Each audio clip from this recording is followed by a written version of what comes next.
ஏதோ பெரிய பாம்பு மாதிரி இருக்கு. குட்டி பாம்பா? குட்டி பாம்பு தான். ரோட்டில் தவளையை ஆளுங்க நசுக்கி போட்டு போயிட்டாங்க. அந்த தவளையை சாப்பிட்றதுக்கு இழுத்துட்டு போகுது அதோட வீட்டுக்கு. ஆமாம்.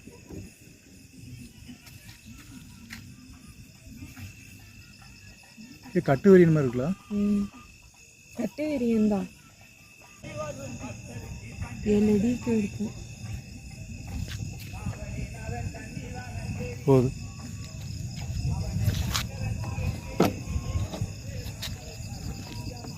இது எத்தனை அடி இருக்கும்? ஒரு 2 அடி இருக்கும். 2 அடி இருக்குமா?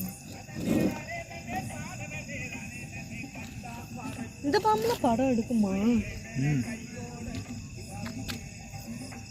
தவளை உங்களுக்கு ட்ரை பண்ணுது, ஆனால் வந்து